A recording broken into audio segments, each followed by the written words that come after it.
الحمد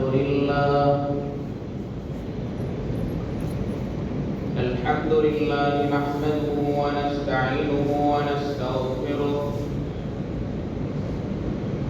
ونؤمن به ونتوكل عليه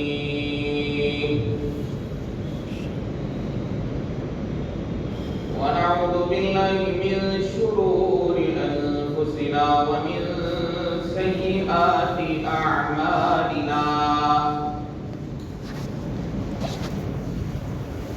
ونعوذ بالله من شرور أنفسنا ومن سيئات أعمالنا ونعوذ بالله من شرور أنفسنا ومن سيئات أعمالنا من يهده الله فلا مضل له ومن يضلله فلا هادي له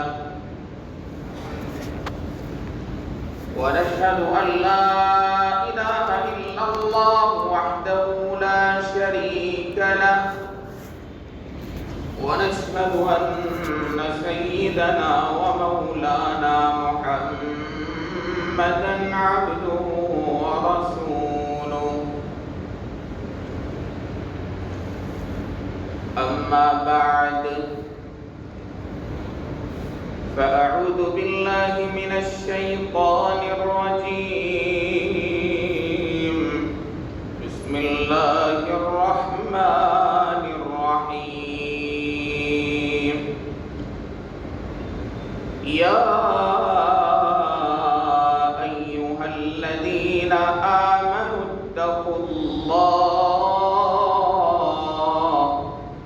وكونوا مع الصادقين وقال الله تبارك وتعالى في مقام آخر ومن يطع الله ورسوله فقد فاز فوزا عظيما صدق الله مولانا العظيم. ایک مرتبہ درود پاک پڑھ لیں. اللہم صلی علی سیدنا محمد وعلى آل سيدنا محمد وبارك وسلم.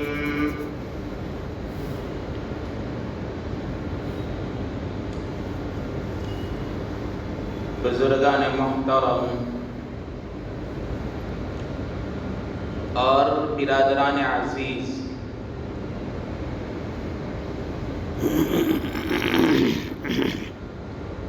آج ہم یہاں پر جمعہ سے قبل جمع ہوئے ہیں.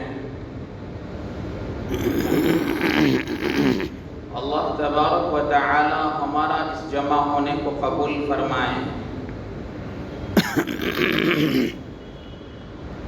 اور جو بات پیش کی جا رہی ہے ابتداءً مجھے صحیح کہنے، ہم سب کو سمجھنے اور اس کے مطابق عمل کرنے کی توفیق عطا فرمائے. آمین. سامعین کرام، اللہ تبارک و تعالی کا یہ جو کلام ہے جسے ہم قرآن پاک سے یاد کرتے ہیں، ہمارے لیے دستور ہے. ظلمت اور اندھیروں میں ہمارے لیے چراغ ہے. قدم قدم پر ہماری رہنمائی کرتا ہے، ہمیں سیدھی راہ دکھلاتا ہے.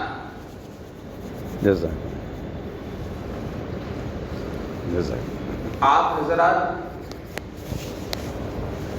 بحمد اللہ تبارک و تعالی قرآن پاک کی تلاوت کرتے ہوئے بارہا یہ پڑھا ہوگا، یا ایھا الذین آمنوا اتقوا اللہ. چند آیتیں پڑھی، چند صفحات پڑھے، اللہ تبارک و تعالی ہمیں یہ یاد دہانی کروا رہے ہیں، یا ایھا الذین آمنوا اتقوا اللہ، کہ اے ایمان والو اللہ سے ڈرو اور تقوی اختیار کرو۔ علماء بیان کرتے ہیں کہ تقریباً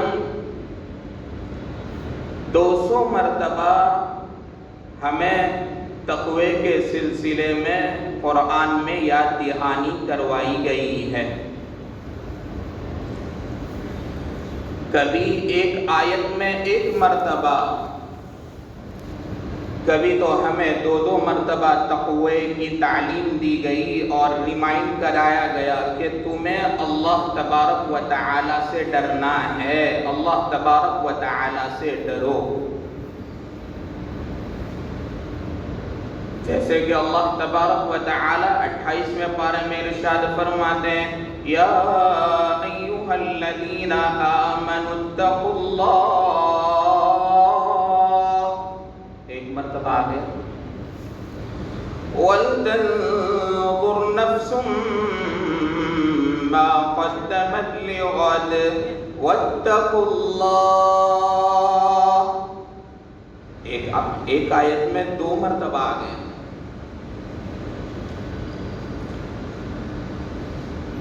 تو تقوی کا کیا معنی ہے؟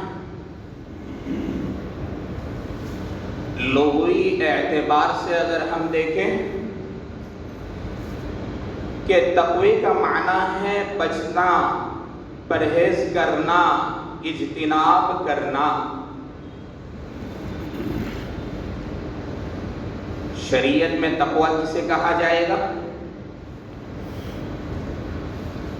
ہر وقت اللہ تبارک و تعالی کا استحضار سامنے رہے، کوئی کام کرنے جا رہا ہے، وہ نیکی کی قبیل سے ہو، گناہ کی قبیل سے ہو۔ اب ایک سوال یہاں پر یہ پیدا ہوتا ہے کہ گناہ کی قبیل سے ہو تو سمجھ میں آ رہی ہے کہ بھئی اللہ تبارک و تعالی کا استحضار، خوف سامنے آ جائے۔ نیکی کی قبیل سے ہو اس سے پہلے کیوں؟ ارے بھائی نیکی کے کاموں میں بھی تو شیطان اپنا حصہ رکھ لیتا ہے۔ راہ خدا میں بہت سارا مال خرچ کیا جا رہا ہے، لیکن ناموری شامل ہو گئی، دکھلاوا شامل ہو گیا، ریا کی آمیزش آ گئی۔ اس لیے کوئی کام نیکی کی قبیل سے ہو یا بدی کی قبیل سے، گناہ کی قبیل سے ہو، اس کے کرنے سے پہلے انسان کے دل میں یہ تصور آ جائے کہ میرا اللہ مجھے دیکھ رہا ہے اور مجھے اس کے حضور حاضر ہو کر میں نے جو کیا ہے، جو کرایا ہے، اس کا حساب کتاب دینا۔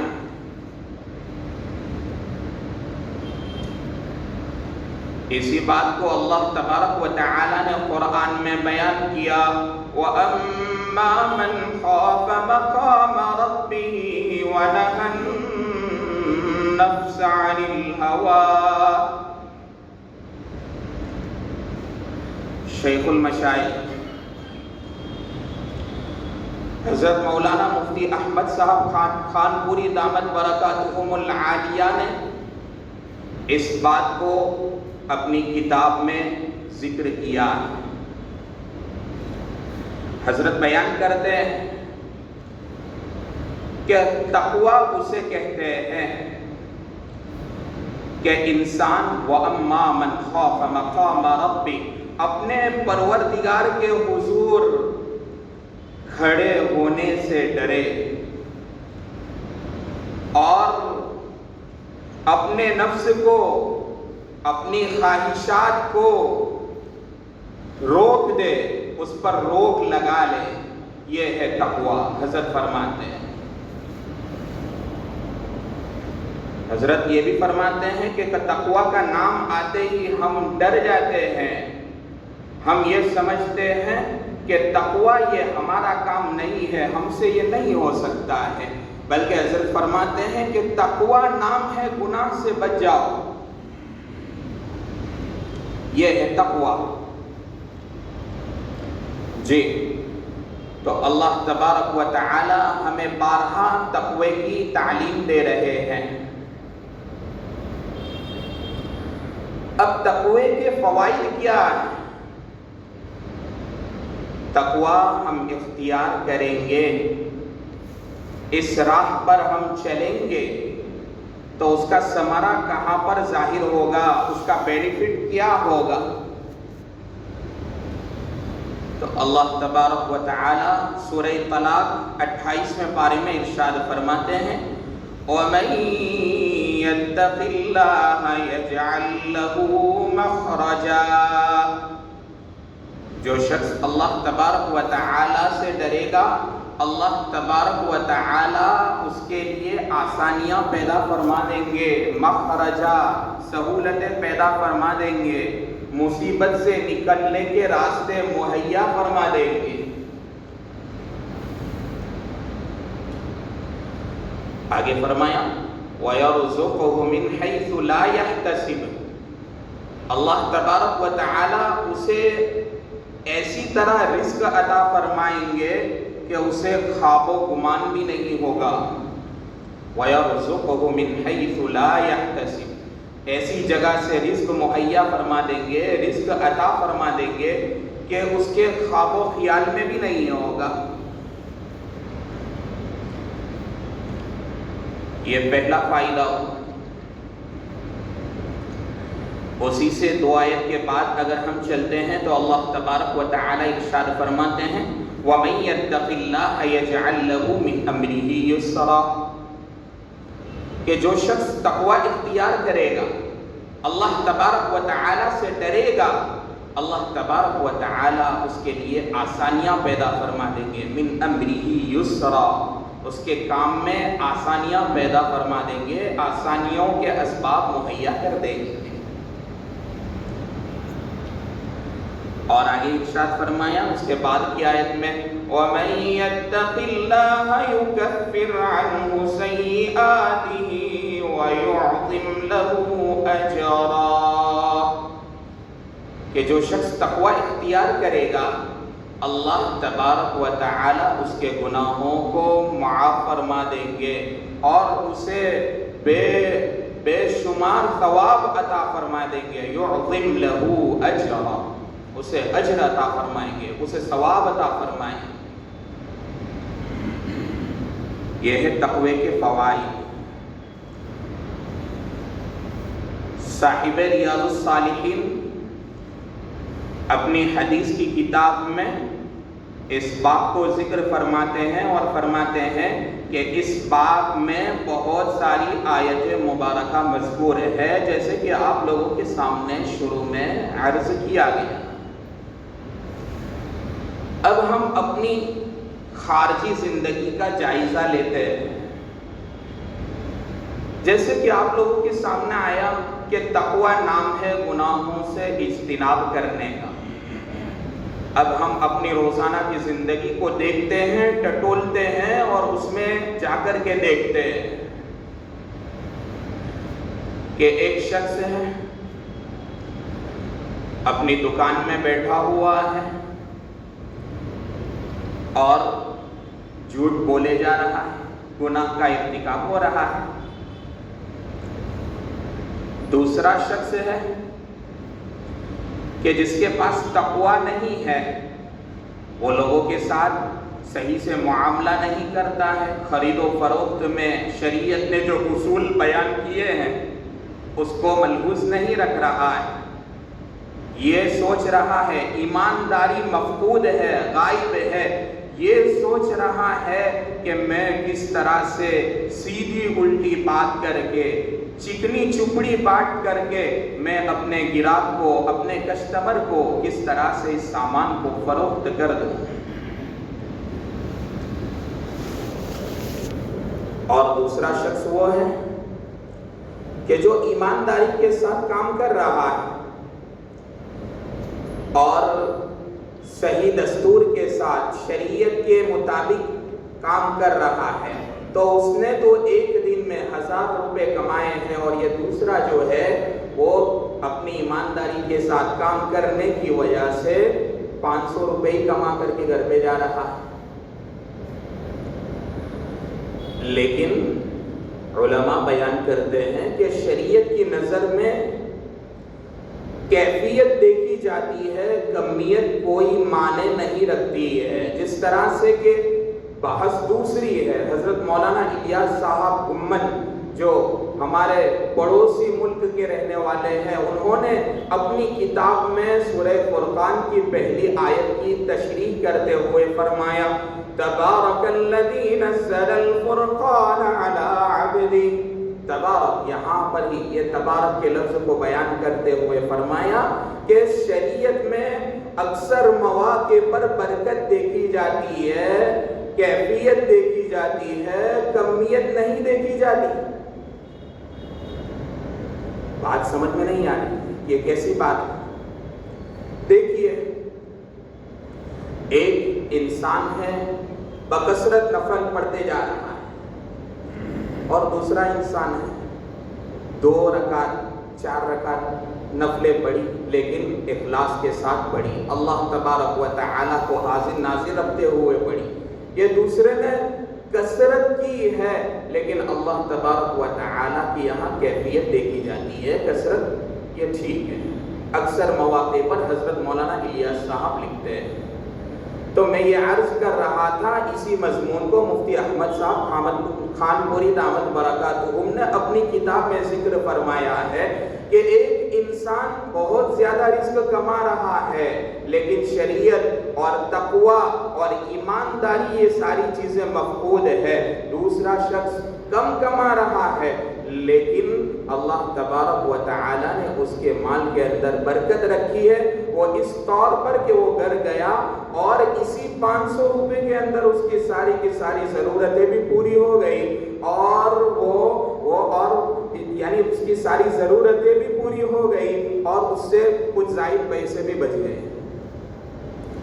دوسرا انسان ہے ابھی گھر پہنچا ہی نہیں تھا کہ راستے میں کوئی حادثہ پیش آ گیا، کوئی میڈیکل کا بل بن گیا، کوئی اسپتال کا چکر ہو گیا، اور وہاں پر جو بچائے 1000 روپے لے کر آیا تھا 700 روپے وہاں پر چلے گئے اور بچے 200-300 روپے۔ تو یہاں پر اللہ تبارک و تعالی کہ یہاں کیفیت دیکھی جاتی ہے، اس کو حضرت یعنی اس کو کتابوں میں اس طرح سے بیان کیا گیا ہے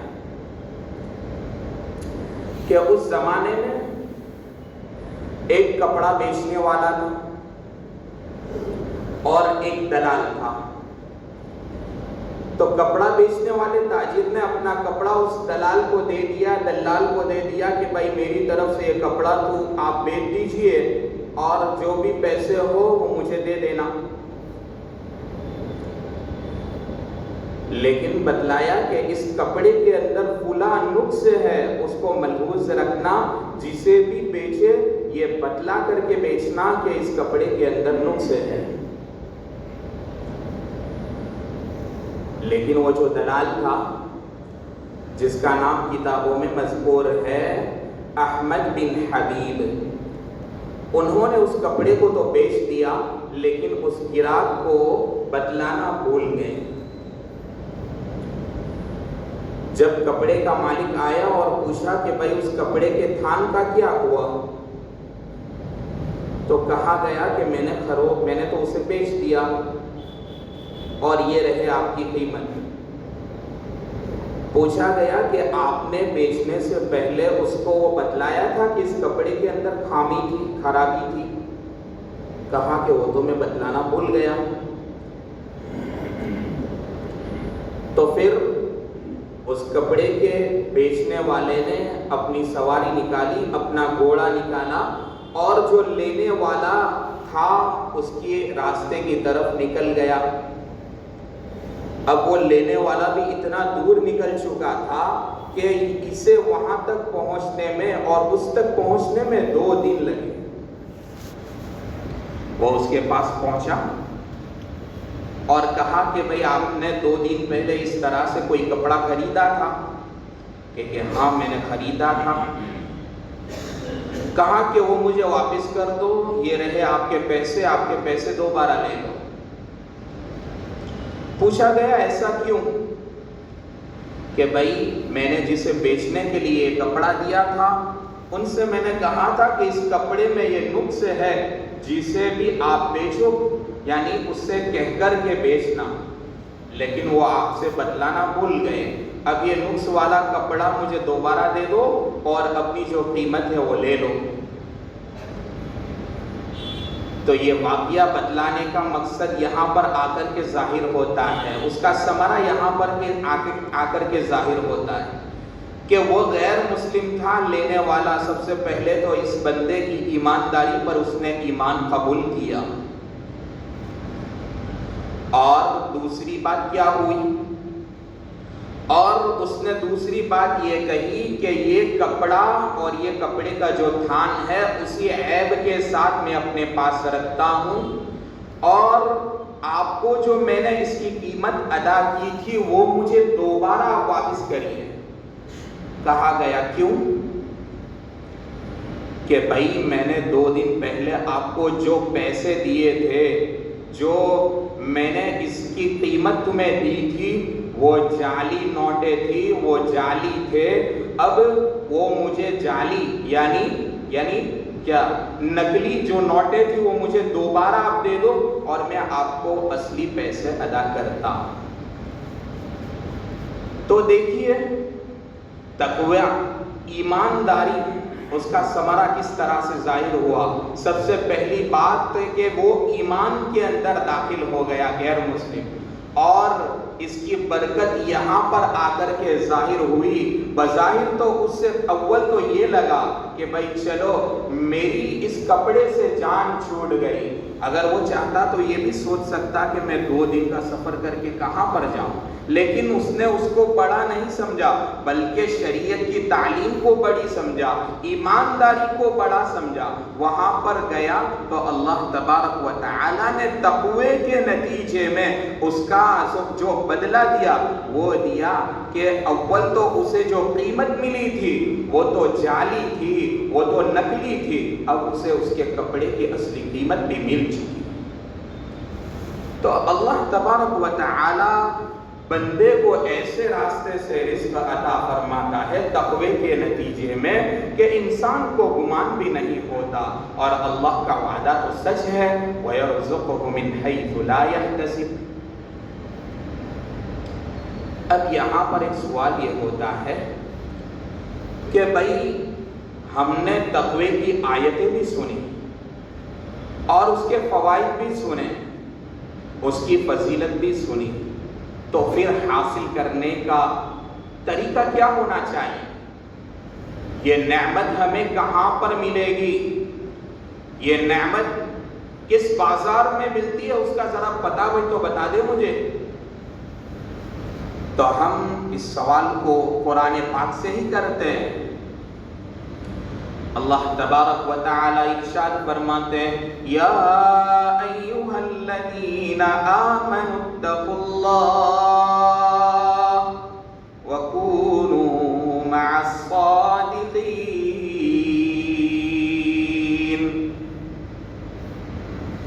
کہ اللہ سے ڈرو اور نیک لوگوں کی، سچے لوگوں کی صحبت میں آ جاؤ، سچے لوگوں کی صحبت اختیار کرو، اللہ والوں کی صحبت اختیار کرو۔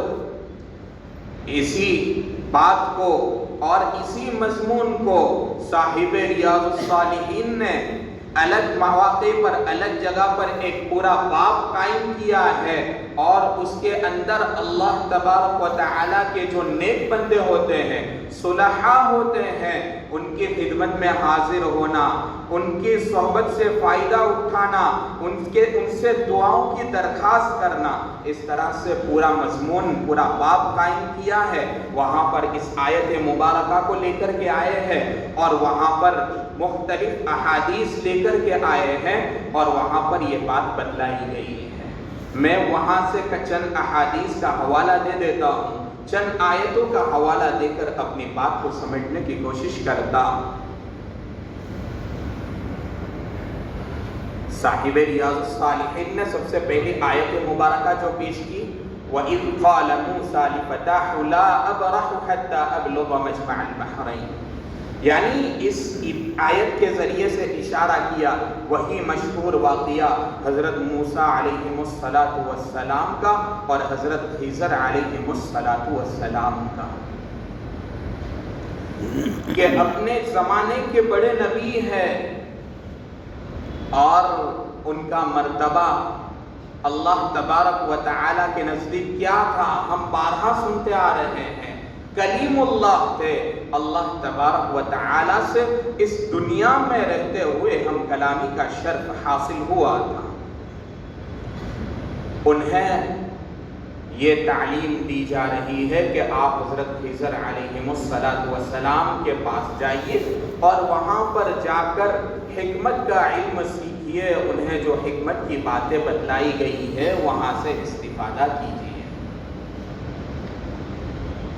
اور ایک حدیث شریف میں حضرت ابو موسیٰ اشعری رضی اللہ تعالی عنہ سے منقول ہے کہ آپ صلی اللہ علیہ وسلم نے ارشاد فرمایا کہ بھائی نیک لوگوں کی صحبت اور برے لوگوں کی صحبت اسی طرح سے ہے کہ مشک کے بیچنے والا اور یعنی بھٹی والا لوہار، بھٹی پھونکنے والا لوہار، یہ دونوں کی مثالیں دے کر آپ صلی اللہ علیہ وسلم نے مضمون کو واضح کیا ہے کہ بھائی اگر تم مشک بیچنے والے کے پاس جاؤ گے کہ اس سے تمہارا تعلق ہوگا تو وہ تمہیں کچھ مشک عطا کر دے گا، کچھ خوشبو دے دے گا۔